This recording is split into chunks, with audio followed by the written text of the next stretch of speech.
All right, we're going to get started, and so thanks again to everyone for joining us today. My name is Elizabeth Heald, and I'm the President and CEO of the Kitchener-Waterloo Community Foundation, and I'm just so delighted today to be moderating this very important discussion. Before I provide you with a bit of background on today's event, we want to start by acknowledging that the land on which we broadcast this meeting today is the land traditionally used by the Haudenosaunee, the Anishinaabe, and the Neutral people. And we also acknowledge the enduring presence and deep traditional knowledge and philosophies of the Indigenous people with whom we share this land. We also would like to acknowledge the significant contributions and accomplishments of many Indigenous people in our community. I have learned so much this year about the history and the key issues facing Indigenous peoples today. I know I still have so much to learn. I and members of our team are enrolling on various online Indigenous courses over the winter, and there's so many amazing resources available to the public. So I encourage you, if you want to continue your learning journey around truth and reconciliation, please invest the time in finding and utilizing those resources. This afternoon, we're here for the second in a three-part series focused on affordable housing and homelessness in Waterloo Region. Partners from across Waterloo Region have come together to share information and convene conversations about an issue that is a region-wide priority affecting all residents. Today's topic is innovative approaches to affordable housing in Waterloo Region, and is focused on the innovative approaches that are being used to address affordable housing needs in our community. Over the next hour, you will learn about ideas from our communities and find out how everyone can get involved in making a difference for people in Waterloo Region. To start, I wanted to just share a little bit about a new initiative that we've launched in March called the Housing Innovation Roundtable. So in early 2020, it was actually a very auspicious start. It was March 11th was our first meeting, which was the day the pandemic was announced. So KWCF convened a collaborative, innovative roundtable with representatives from the public sector, the private sector, and the philanthropic sector in an effort to catalyze impact in two areas of the housing continuum: affordable rental housing and affordable home ownership. So together, this partnership formed the Housing Innovation Roundtable to do really three things: to foster and inspire innovation in affordable rental housing and affordable home ownership, to convene thought leadership, and to encourage, facilitate, and test collaborative, innovative approaches to addressing housing inequities. The Housing Innovation Roundtable is focused on collaborative action and applied research and learning methods. By June 2020, we had identified several potential experiments that built on both the skill sets within the roundtable, as well as the needs and opportunities in our community as we saw it. We have been somewhat organic in the nature of our process, moving between really big picture systems discussions and then also exploring very specific interventions. One of the strengths of this group is the ability to move between the two very easily and to challenge each other on where our focus should be placed. So the diverse participants and perspectives around this Innovation Roundtable also ensure that our actions and interventions are balanced and that we maintain a real positive tension between advocacy and action. So thank you for allowing me to share a little bit about the Housing Innovation Roundtable, but I have talked long enough. So without further ado, I'd like to now introduce our speakers.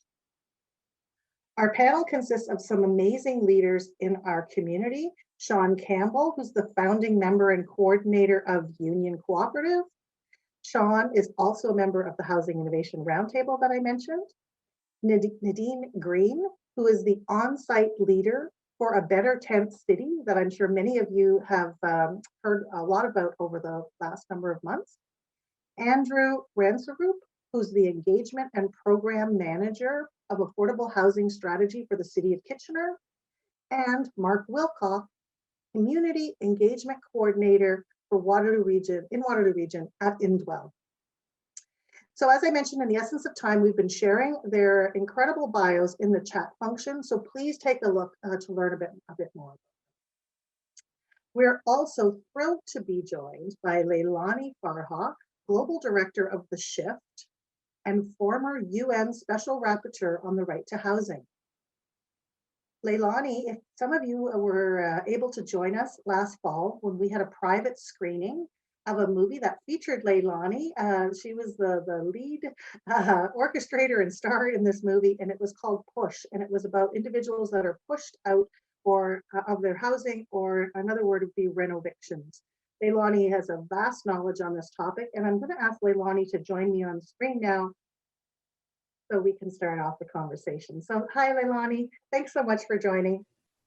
And so before we jump into the real, focused on Waterloo Region and some of the innovations that we're seeing here, I know you have a vast perspective of global interventions. And I'm just wondering, I'd love to hear a little bit about, what are you seeing in other parts of the world, or what have you seen, and some examples of some innovative solutions.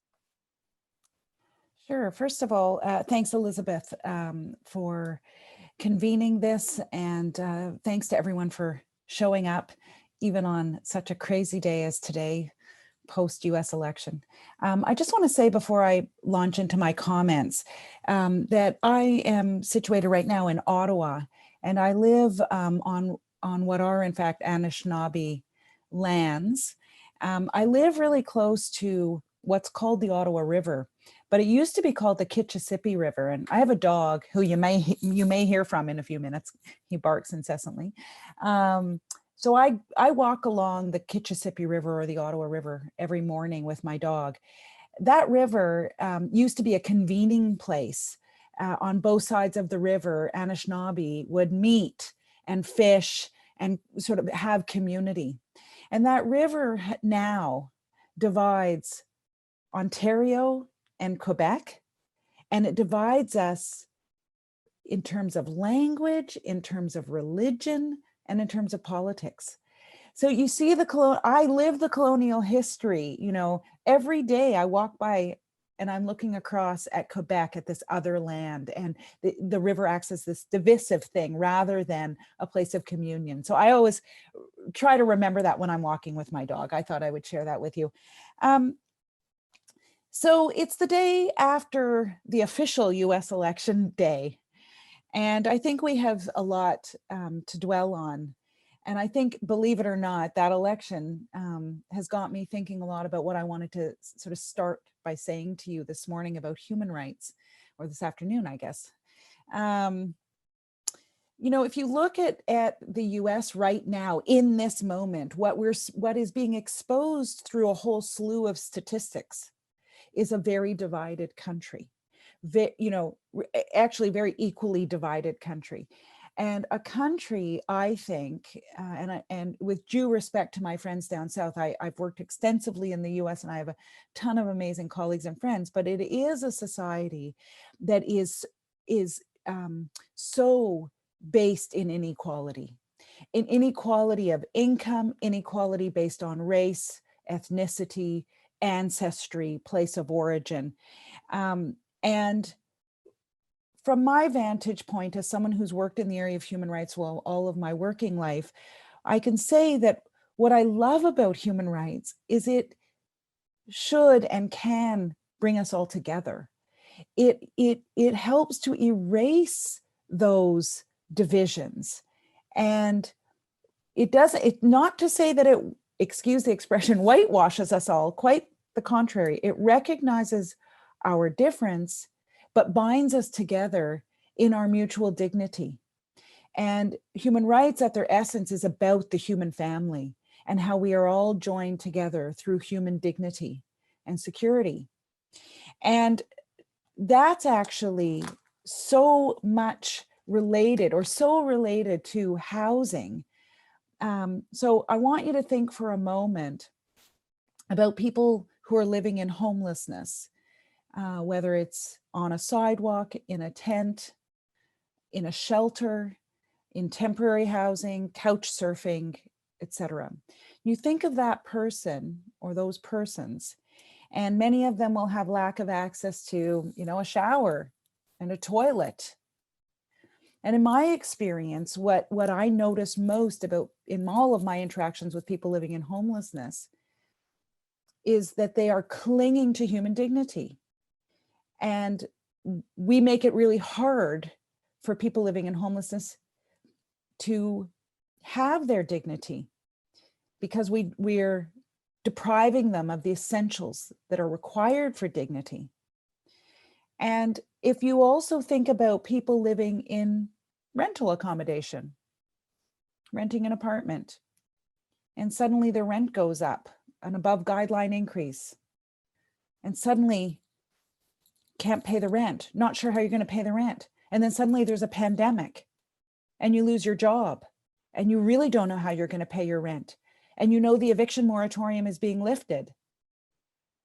The lack of security there is palpable, and we're seeing that across the country.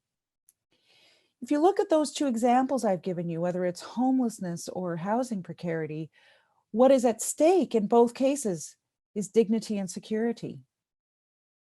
Those are human rights issues. That's where I started my comments. And when we're confronted with human rights matters, I think we have a responsibility to respond with human rights. And so for me, it just simply makes sense to understand housing as a human right, as essential for human dignity, and to respond with human rights. And this is happening around the world. And I don't want to go on too long, so I'm going to give you two really concrete examples, one homegrown and one from Europe. So in Berlin, we're seeing amazing things happen. And it's a lovely interaction between residents of Berlin and legislators of the city of Berlin. So tenants have taken to the streets en masse, saying they have a very financialized housing system. In other words, a lot of big investors going in and putting pressure on the housing system. And rents are escalating, homelessness is escalating, and tenants are saying enough. They took to the streets by the thousands and they demanded that there be a rent freeze. This is pre-pandemic time. This is not a rent freeze in the context of an emergency. This is rent freeze in the context of a housing crisis. And they demanded a 5-year, well, they wanted longer, a 7-year rent freeze. The legislature at city level responded and fashioned a 5-year rent freeze legislation that has now been challenged in the courts and has won every step of the way right to the highest court and now is good law. And so tenants are now protected. They have rent stabilization for 5 years, a freeze for 5 years. The tenants also demanded that any landlord that owns more than 3,000 units, that those units be expropriated from the institutional owner and be converted to social housing. And they're in the midst of really making that a reality. They haven't won that yet. They won their first referendum on that, and they're going to continue to go. They also managed to secure a rent cap on new builds. So there's actually a formula, which I won't go into, a mathematical equation. It's a little boring, but if you're living in a new build and your rent is higher than that formula, you can go and apply and have your rent lowered so that it's actually an affordable rent. These are all amazing. But what I love about it is the people take to the streets, they make their claims, and the legislators respond. That's the kind of interaction that really works and can lead to great results. The other example I'll give you is from Montreal, homegrown. I just heard they're passing this bylaw tomorrow, Thursday, and this is a 25-25-25 bylaw, basically where any new build occurs, those new builds have to accommodate 25% social housing, 25% deeply affordable housing, and 25% affordable housing. Now, we'll see how it actually gets passed through the bylaw and whether it gets, changed at all. But that's very innovative use of a bylaw power to ensure the affordability of housing, as well as I said, deeply affordable and social housing. And that's just at city level. That's not engaging the province and not engaging national level government.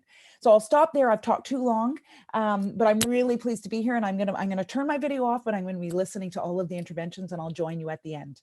That's fantastic. Thanks so much, Leilani. And we have Andrew from the City of Kitchener on, who, so if the panelists want to turn on their videos and now, and so Andrew, you might be asked to respond to that a little bit later with regards to could City of Kitchener do something similar. So we have, as I mentioned, we have Sean Campbell, we have Nadine Green. So Nadine, if you want to turn on your camera now, that would be great. And Andrew and Mark. I'm just going to give Nadine a minute to do that. But just so you know, we can hear you, just can't see you yet. So I'm just going to say while you're doing that, we have 163 participants on, so so no pressure for this conversation. But I'm just, you know, there's a lot of content to get through today. So let's just jump right into the questions. And as I mentioned, our hope at the end is to leave some time to open up for questions from the audience. So please feel free to use the Q&A function, and I'll try to keep an eye on that and on the panelists. So thank you all for joining. So the first question is for all of you. So please provide 1 or 2 examples of innovative approaches to affordable housing that are being done or are available to be accessed in Waterloo Region right now. So I'm just going to go the order that people are on my screen. So Andrew, if could you just jump in, just sort of 2 to 3 minutes each, just share a little bit of some things that perhaps other people don't know about. Sure, yeah. So I've been in talks with Sandy from One Roof, and their project with modular housing around youth experiencing homelessness is a really cool project that I'm really looking into. And what their goal is with enough funding and enough support that they're hoping to eradicate youth homelessness in Waterloo Region. It's a really lofty project, and I think it'll serve 2 purposes. Number one, that if we equip youth with the tools that they need to live more independently later on in life, it'll have a lot more downstream effects with an upstream solution. And then second of all, that modular housing can and, you know, will be cheaper to build, but also be aesthetically pleasing, just as normal builds are. So I'm really watching that carefully, and I'm really excited for the work that they're doing. Awesome, that's a great example. Thanks, Andrew. Nadine. Just Hello, how are you? Hi, nice to see you. Maybe just 1 or 2 examples. I know, you know, a better tent city is certainly an innovation, but is there something else that you've seen in Waterloo Region that you want to share about an innovation, or a little bit about a better tent city? Okay, at the better tent city here, if we get more homes, because now we have 24 houses. If we get probably maybe 50 more homes, we can have more people here. And there are a lot of older people who are experiencing homelessness, sorry. People in their 50s, 40s, 50s. So if we can have more homes, we will have more homes here at Lot 42 to accommodate those people. Mm-hmm. What's one of the, So I think, you know, I want to go off script a little bit with you just for a second. And so I'm just wondering, what's one of the things you've seen that's really just been a real, you know, eye opener for you since moving to the location you're at now and having these new structures? You know, what's sort of the one thing that's jumped out to you that was really key in this relationship? just seeing how happy the guys are to be here, and just seeing the smile on their face and the gratefulness, and hearing thank you, Nadine, because of you people are being nice to us, because of you we're eating better, because of you we feel loved. Just hearing that is amazing. That's fantastic. Thanks, Nadine, and thanks for the work you do there. Thank you. Mark, a couple of innovations, 1 or 2. 1 or 2, sure. Well, I'll focus on 1, I guess, just to take Okay. the full time to focus on 1, I think, just because I'm really appreciative of what the House of Friendship is doing. And it kind of, that's what stands out to me right now, is what the House of Friendship is doing with their shelter care model that they've just launched. And I know they've been in the news a lot recently, and rightfully so, really. They've hit on something that I think is so impactful on the lives of those that they serve, particularly around the goal of seeing their participants move from homelessness to permanent housing. And that is this idea of bringing together healthcare and shelter together on site under one roof. And so recently, John Neufeld, who's the executive director, and Jessica Bondi, who is the Housing Services Director. They talk about this in much greater detail on the House of Friendship YouTube channel. They recently did an update called Sweet Beginnings, and talked about having this place where they can support their tenants. Shelter care is all about where they can have a place to support their participants 24/7 with needed medical care and associated services on site, and that's made a huge difference for them. And they kind of talk about the journey to getting there, beginning when COVID hit back in March. And Jessica, I think, talked about panicking productively, is what she said, and moving from this warehouse model of providing a bed and a meal, as they did on their Charles Street site, to a model where they now people are moved into individual or shared rooms with 1 or 2 people, beginning at the Radisson, and then now they're at the Tower at the Inn of Waterloo in North Waterloo with on-site medical care and harm reduction support and other services. And that's literally been life-changing for their participants. And I'm just gonna look at my note for a second here, because I wanna make sure I get these 3 stats right that they've mentioned more than once that that has really made an impact. When they talk about the fact that since they've gone to this model, overdoses have gone down, have been reduced by 50%, emergency medical visits have been reduced by 75%, and 56 of the men that they've seen come through their shelter have been permanently housed in the last 6 months and haven't come back. They've stayed housed, which is incredible. And so having this model where participants come to the shelter, they have a place to stay and are supported and helped in navigating the housing system to find permanent housing of some kind is innovative, because people across the country are asking them about it. And most importantly, it's life-changing for the participants in their shelter. And that's happening right here in Waterloo Region. Fantastic, great example. Thanks, Mark. And you managed to mention one roof, under one roof in that, which tied in with Andrew talking about one roof, which was kind of interesting. Sean, over to you. 1 or 2 examples of innovative approaches in Waterloo. Sure. I had the opportunity to speak with Dan from Menno Homes before our chat today, and Dan's actually on the call here. Menno Homes is working on a new project on Bridgeport in Waterloo. It will have 48 residential units, and they're working on the 5th floor right now. So it's coming along, and hopefully they'll have occupancy by August of 2021. One of the things I think is really exciting about this project is that they form partnerships with existing charities and housing organizations in town. So Menno Homes has been developing this expertise and capacity in terms of constructing affordable housing. And now they're able to provide a happy home for other organizations who are supporting people in need. And that includes Parents for Community Living, Mennonite Coalition for Refugee Support, and Thresholds Homes and Support.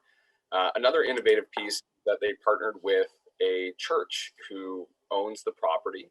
And the church realized that they could have a really big impact in their community and advance their values by constructing this tower on the site. So the church was actually able to, or will be able to stay. The main floor will have worship space as well as a commercial kitchen for programming. So the church is getting an updated location, and they're able to have this really fantastic impact in the community. If you are interested in getting involved, I know we may talk about that later on, but Menno Homes is doing a capital campaign right now, so you can check that out on their website at mennohomes.com. Fantastic. That's great, Sean, and great little plug in there at the end too. So thank you. So Leilani mentioned some ideas, one in Berlin and one in Montreal. Are there any innovative projects related to affordable housing and homelessness that you've seen elsewhere, either elsewhere in Canada or globally, that you think might be useful for us to consider in Waterloo Region? And I'll just let anybody who wants to answer that jump in. I can go first. Thanks, Andrew. So while it's not a new idea, I think it's certainly an innovative approach, but using community land trusts is a really interesting idea. It's been around since the 60s and 70s and the 80s, and it kind of died off in use. But looking at what they can accomplish by taking out the value of the land and the value of the building, taking it out of the market, and ultimately making it affordable in perpetuity is incredible. So I have some stats here. The Burlington Community Land Trust, which started under Bernie Sanders in the States, is now valued at $144 million and houses more than 6,000 people. We all probably know the Toronto Island. It is a land trust in and of itself, and it has a wide variety of people living there of different incomes. In BC, the Community Land Trust, in partnership with the City of Vancouver, saw a huge increase from 275 homes in 2017 to more than 2,600 homes in 2019. So I'm looking at this and I'm trying to figure it out. Like, I'm not an expert in community land trusts, but you know, realizing why they kind of went out and realizing how they can be realized again as a vehicle or a tool for securing affordable housing. It's pretty cool. Yeah, really interesting. Sean, do you want to jump in on that? I was actually going to talk about something similar. So the Parkdale Neighborhood Land Trust in Toronto just formed a partnership with the Van City Community Investment Bank, which is part of the Van City Credit Union, to create the Preserve and Protect Guarantee Program. So it's a fast response loan fund that will be able to allow the land trust to purchase properties really quickly when it comes up. And it was invested in by the Atkinson, Metcalf, Echo, and Fairmont Foundation. So it's a really interesting example there, and something that I think we might be able to replicate here in the community. And I think we'll have the opportunity to talk a bit more after about our own initiatives, but certainly for Union Co-op, what we're looking to do is to create a local community land trust. So Andrew, it'd be great to chat more about that after too. Yeah, fantastic. Those are great examples for sure. Mark. So one of the things one project that has caught our attention at Indwell is something called a seniors co-housing model that's coming to light, as some of our tenants across the province are starting to age in place with us. This has kind of piqued our interest, and we're talking about it a little bit just as an example. So the co-housing model that we're seeing in Canada and other places in Canada and in Ontario as well is this idea of offering seniors independence and with a sense of community and tailored amenities, but it also keeps the housing costs affordable and care services accessible for them. So this idea of co-housing that we've, in terms of researching, seen this definition that it generally, I'm just going to read this definition that we've come across, refers to an intentional self-built community wherein residents maintain private dwellings that are centered around communal spaces and services that are tailored to meet their specific needs. And so what's a little unique about this, we think, as we're sort of looking into it, is that these models are community-led. So it's collectively designed and collectively planned and owned and managed by the residents themselves. So particularly for seniors, allows seniors to age in place while still getting the support they need, but also pairs them with some living space, but also having common facilities and shared services. As well, it also allows them in a number of cases to continue to build equity so they can still maintain some sense of both financial and personal independence while they age in place. So that's one model that we've been looking at a little bit, called co-housing, particularly in the areas of seniors, as some of our residents are starting to age in place, and we're beginning to think about what that would look like. Yeah, really interesting. Is that Abbeyfield? Is that the model that you're talking about, or is there another one? Because we also got a presentation on Abbeyfield. I know they're looking to do their first place in sorry. Yeah, no. We'll talk offline about that. Sure, I'm just curious if it was Abbeyfield. Yeah, that's awesome. That's fine. Nadine, do you want to anything that you've heard of around housing and homelessness in other areas of the province or the country or globally that you think would be inspiring for us to look at and investigate here? I haven't really heard of anything, but I think they should have another location for more tiny homes like what we have here at Lot 42. That would be a good idea. That's great. And I think someone was asking something about tiny homes in the chat too, so maybe we'll get to a broader conversation about that in a little bit. How many units do you have now, Nadine, at the Better Tent City? So now we have 24 houses, and we still have people tenting inside. So we have some tents inside, and the people inside are still waiting for more houses, and we're getting 7 more homes coming. So the people inside will be moving outside. Yeah. Okay. Yeah, that really interesting. Thank you, Nadine. Yes. Thank you. We're going to just move on to the next question, and this is for Mark. So how are the opinions and needs of those who will be living in the affordable housing spaces we create or preserve being included in the solutions we are developing? Yeah, so I'm really happy to answer this question because it really speaks to the heart of what we do at Indwell. And at Indwell, we're always trying to learn and grow in how we serve our tenants. And so, yeah, this speaks directly to how we do what we do. So Indwell, particularly, we build affordable housing with supports with the goal of our tenants finding health, wellness, and belonging. So whether we're building a new building from the ground up or whether we're repurposing an existing building like we're going to be doing here in Kitchener, because we're not just the developers and the ones who do the construction, we also will be the program providers for our tenants. We have them in mind when we build our buildings from the beginning. So our project and developments team is matched up with our program and health team so that our buildings are designed with our tenants in mind. So for example, most of the tenants that will live in our buildings won't have cars. Many of them will have bicycles. So when we design our buildings, we design them with ample indoor bike storage that's bright, well lit, has space where they can store their bikes and repair their bikes.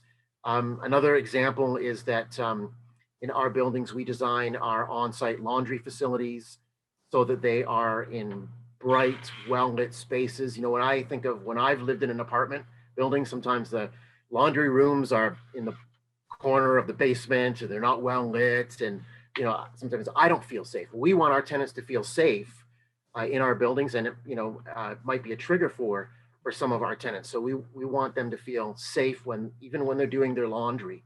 2/3 of our tenants typically have a mental health issue.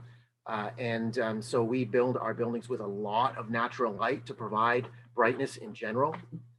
Another thing we do is we build our houses starting as of 2016 to Passive House standards so that our buildings are highly energy efficient, but more importantly, it reduces our carbon footprint, but most importantly to us, it also adds to the utility savings for our tenants. So it keeps the cost of utilities really low and consistent throughout the year. And so we have our tenants in mind for that.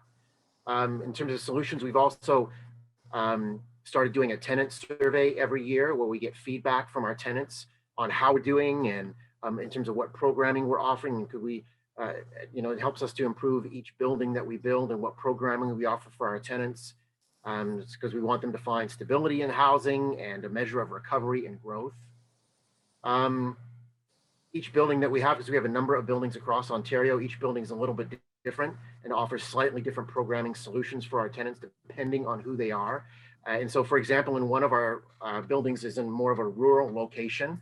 And so we've been able to actually build a community garden that the tenants had a say in starting. They wanted to have some programming around food. They loved meeting around food and how could we grow our food? So, well, let's start a community garden. So we did that in conjunction with the local food bank in that city and another local charity that helped to find the funds to build the community garden and teach our tenants how to grow food, and then also have a sense of giving back to the community. So a lot of the food that's grown is given back to the food bank in the area. So our tenants had a large say in that.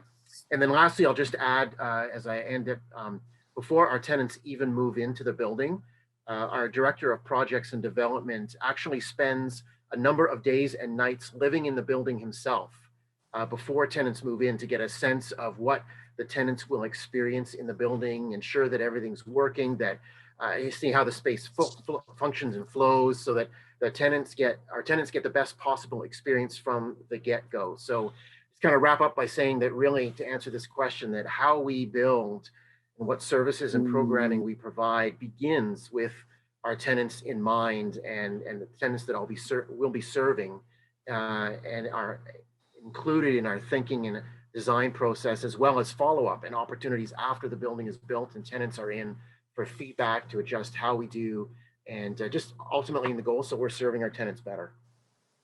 Yeah, that's wonderful. I know you do amazing work, and there was a comment from Louise in one of our sister organizations in Woodstock in Oxford County that mentioned the project there. So check out her comment, Mark, in the chat. But Nadine, this question's for you. And so it's around how has COVID-19 impacted innovation related to affordable housing and homelessness.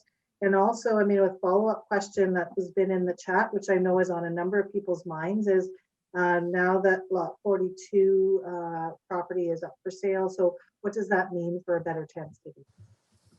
Yeah, okay, so it's up for sale, and if it gets sold, we're still here till July next year. So like we're still good till July. And hopefully whoever buys the property can give us, still keep us here. And I hope they will. And as for the first questions about what you asked about COVID-19, because of COVID-19, it opened the doors for us to be here at Lot 42. Because as you know, Lot 42 is a venue where they had parties, functions. And if it wasn't for COVID-19, then we wouldn't be here. And that's how it came about, us being at Lot 42. Not that I'm saying, you know, it's not like, it's not good that people are dying of COVID-19, but it also helps the people on the other spectrum, the people who are homeless, get to be in a spot like Lot 42, where there's no function, there's nothing going on, and we can get to be here and have a better tent city on this land. Yeah, really good point, Nadine. Yeah. And so that's really great to hear that you're going to be able to stay until July, and then as you know, Yeah. other options may come available. So as people are also thinking about online, you know, how can you help? Certainly, you know, if other opportunities that you know of for land comes across, I'm sure Nadine would be happy to chat with you about that. Andrew, so, you know, what are the barriers to innovation, and how can these barriers be addressed or removed? Yeah, so as Nadine said, you know, COVID-19 it's not a good thing, but it's really affected the first two barriers that I have listed here: political will and social climate. So, you know, through our strategic plan or strategic planning, caring community came up as a major theme, and the affordable housing strategy was one of the projects that was being delivered off from that strategic plan. So I think we have the social climate to say that we have residents willing to support this, and that's really important because you really need champions of an idea. And there's also political will. We have a council who's really, really supportive of the work that we're doing and are really good advocates and spokespeople for this project and plan. So that's really good. And other things that we face as barriers are time, funds and resources, of course, and then lack of spaces for collaboration. So I think what we've kind of focused on with our advisory committee is taking a huge swath of the population and basically saying, you know, let's work together. Let's work from top to bottom, bottom to top, and across silos. So even looking inwards at our organization and saying, you know, how can we reach out and use our local homegrown expertise? That's crucial in this time. You need kind of a collective action and a collective will. Also meaningful engagement. So I think that we have to be engaging with those who are the most affected, those who are most inequitably facing housing vulnerabilities, and hearing exactly what their main concerns are. And, you know, I think far too long, from what I've heard, is, you know, people who've been advocating in this field for about 20 years or more have been saying, you know, we've been saying what's wrong. And, you know, this is the first time that we're actually hearing someone, seeing someone hear us and write down what we've been saying. So that's been really great. And another thing is data. I think more people need to commit to collecting more data on those who are most vulnerable, and that includes race-based data, data on Indigenous peoples, people with disabilities, whether it's cognitive, acquired, or physical. Those are some areas that we're lacking, and LGBTQ plus as well, because you know, we all experience housing vulnerability different, and I think that's really important. And you know, despite all these barriers, I think that the housing strategy has been able to innovate in some pretty cool ways. So first and foremost, building upon what Leilani said at the very beginning, the housing strategy is not only mentioning housing as human rights, it's actually the backdrop and the foundation as to which we're looking at this. You know, we're using it as a lens, as well as equity, diversity, inclusion, anti-Black racism, and the work around Indigenous peoples and the history behind that. You know, it's really important that we look at that and look at everything and question how we plan things in the city, and looking at things that we have as biases as well. We're also hoping through this process to amplify the voices of those with lived experience, and that is to have a committee of majority lived experience persons who will be there to mark the success. And that's one of the actions in our strategy as well. And I think the most important part is meaningful compensation. So valuing, you know, I think we traditionally value education and traditional education, but there's a lot to say, and people with lived experience have a lot of good ideas.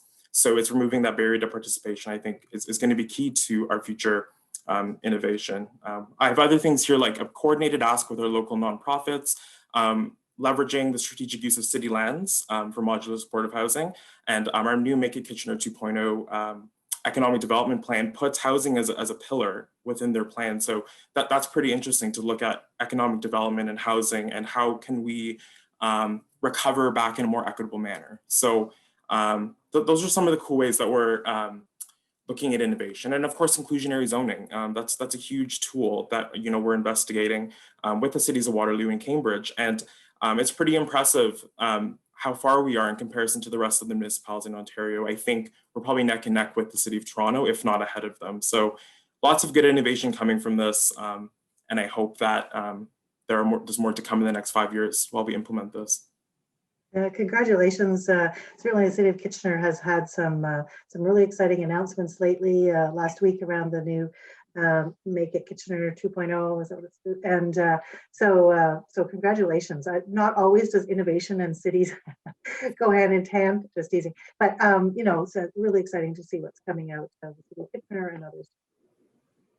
Mark was mentioning about light and the lighting in the places in Indwell. Well, I don't know what's going on. I did close my blinds and I still feel like so I'm going to try to fix that. But before I do that, I'm just going to turn the last question over to Sean, and then we're going to go to the questions in the audience. So Sean, innovation involves taking a risk.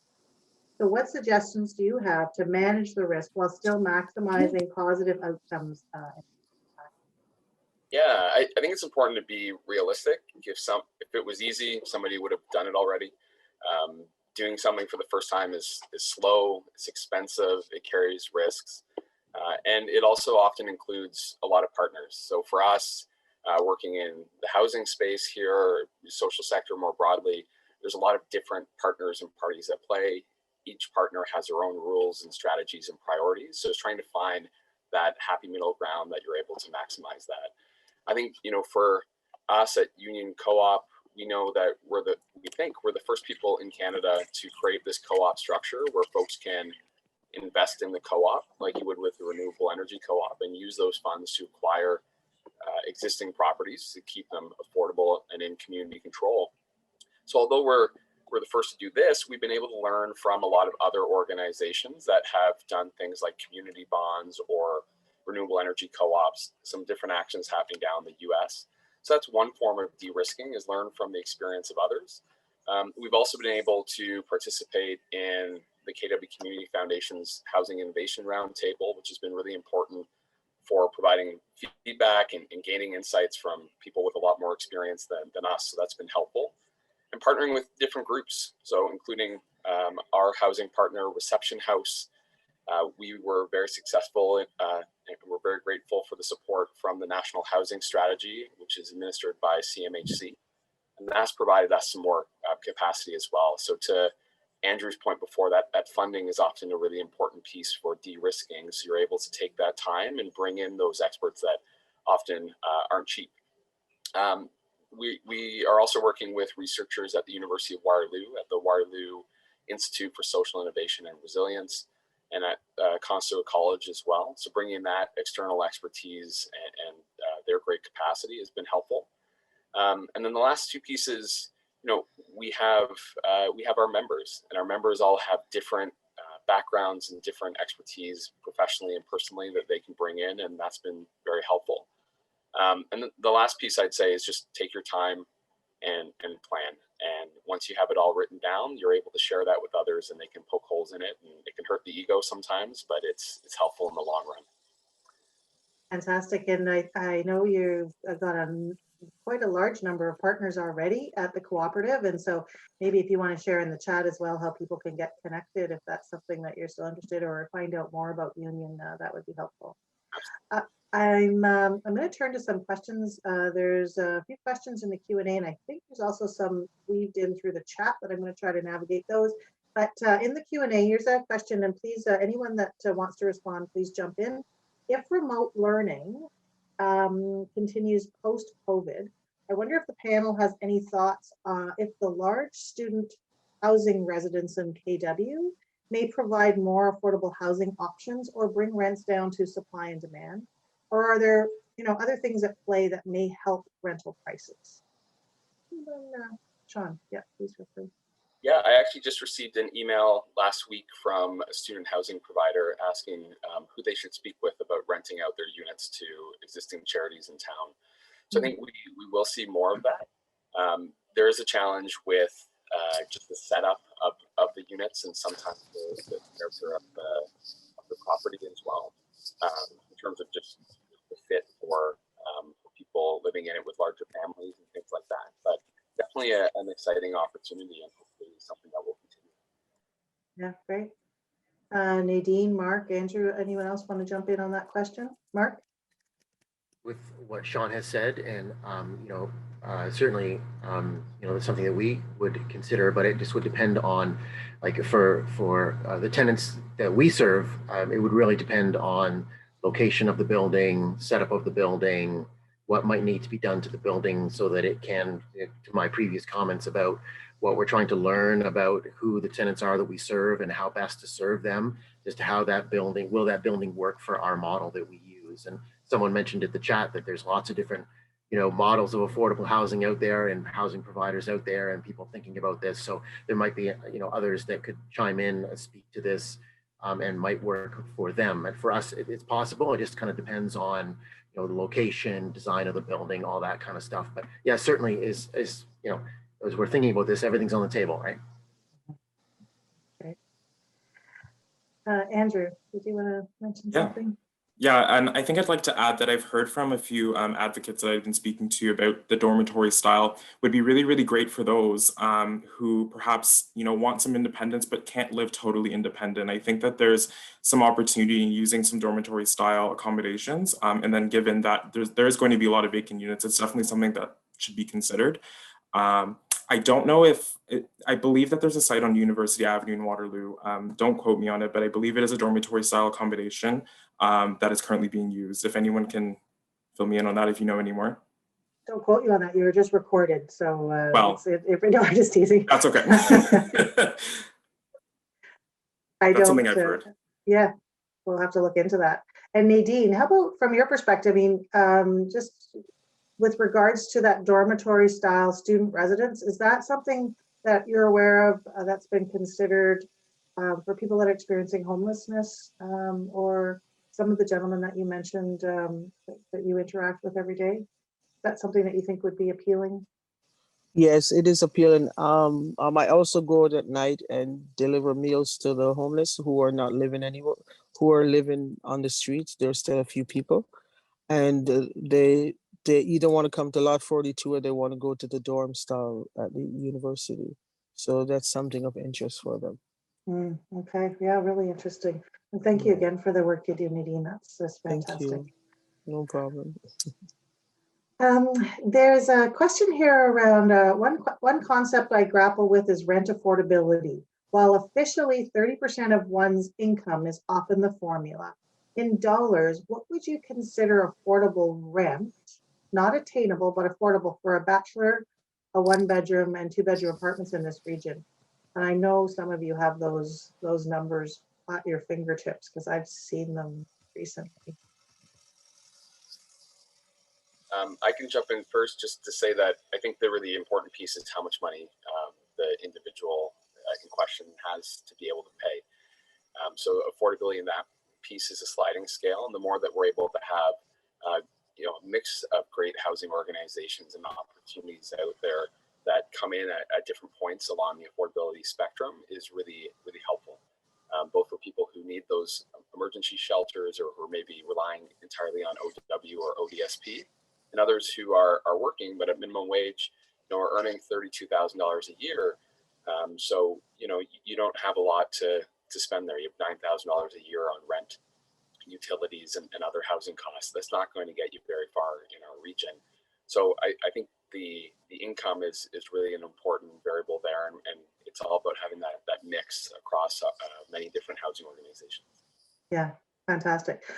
In a moment, I'm going to ask Leilani to join us again, just as we wrapped up for the last sort of 7 minutes. But there was a question in the Q&A around options for homes in Toronto, and very timely that you asked about them, because just this morning from 9 until noon, we had our Housing Innovation Roundtable meeting and actually had someone from Options International come and present to us. So it's a very interesting model that we're going to dig into more deeply and find out, because I do think there could be a place for them locally. So thank you for that question.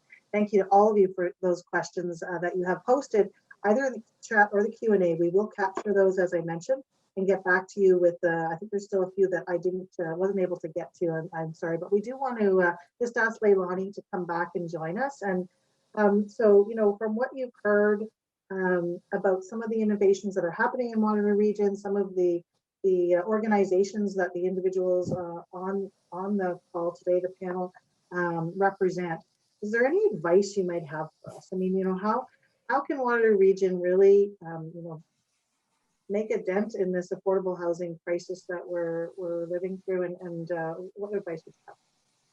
Well, I'm far too old and wise to give advice, because it's never, well, it's never a good thing to do. I never give friends advice. I never give advice. But I'll say this. First of all, what I found really fascinating about the successful projects and programs that were put forward by Andrew, Nadine, Mark, and Sean, all of them to me had one really important central element, and that was the role that the community was playing in fashioning whatever the program or policy was. So really harnessing the experiences of community and trying to reflect that back through policy or programming. That is a key to success, and is actually a really key component of the human right to housing, which is where you understand that people are experts in their own lives, including people living in homelessness, because there is so much stereotyping with respect to that particular population. I'm sure Nadine could tell us harrowing stories. And it's really important that we understand that people are experts in their own lives and actually have a pretty good sense of what they need, and actually don't ask for the Cadillac or Mercedes version of anything. They tend to ask for modest things so that they can get on with their life and live a life of dignity. And so that's just one thing I note, super important for all of us to remember, and especially because those living in rental accommodation or homelessness and social housing tend to be the voiceless in most societies. And everywhere I've been in the world, I've had low-income people living in poverty and homelessness say to me, in every city I go to, they say to me, "You're the first person who's listened to me," or they say, "I feel silenced. I have no political voice." And I want to talk to Nadine afterward, because I'm engaged in a global homelessness action that I'm thinking Nadine might like to be part of. But anyway, I'll be in touch with you, Nadine, separately. One of the things, if I was going to give advice, I would say the following. I really love that the city of Kitchener has adopted a rights-based housing strategy. And I do think that that is the first step in all of this. In fact, I think you have to, as a city or a region, commit to housing as a human right before you do anything. And get familiar with what that means, because it actually means something. Andrew said it's a lens that they can use, you know, to examine any housing policy. And that's quite right. I often use, and Andrew, you might start using this too. I use the metaphor or analogy, whatever, of a sieve, that you could take any policy and pour it through the human rights sieve. And the stuff that passes through the sieve means it's not human rights friendly. And the stuff that sticks in the sieve is human rights friendly. And so you could pour a taxation bylaw, You could pour a new affordable housing project through that. And if you're familiar with what's required under the right to housing, you'll be able to determine if you're on the right track. And I think that's super important. A lot of people think of human rights as a rallying cry, like we all have the right to housing. Well, it is that. There's definitely a rallying cry, and people use it to motivate and to create momentum. But it's so much more than that. It's a set of standards. It's about non-discrimination and equality and what that looks like in housing. It's about how we spend government money. You know, there are human rights outcomes, and then there are other outcomes. It's about understanding, for example, something like homelessness is not really about individual circumstances. It's actually about the failure of governments to ensure access to adequate housing for a variety of populations who then fall into homelessness. So it provides a whole framework and a whole way of looking at governance, the role of governments, and everyday people and their role in their own lives. So that's what I'm going to leave you with. I hope that's cool. Yeah, absolutely. Thank you so much. Very, very awesome insights to leave us with, and I'll say advice or ideas. Thank you, Andrew. Thank you, Nadine. Thank you, Sean. Thank you, Mark. And thank you to you, Leilani, as well for joining us today. And thank all of you, all our participants for joining. As mentioned, this is the second of a 3-part series and conversations around affordable housing and homelessness in Waterloo Region. The third and final forum in this series will be on National Housing Day, and that'll be taking place on Friday, November 20th from 9 a.m. to 11 a.m. So this year's event will celebrate local housing achievements, we'll share a tribute for people with lived experience, and honor the legacy of local housing champion Lynn McCauley, who passed away earlier this year. A link to register will be sent out in the follow-up email.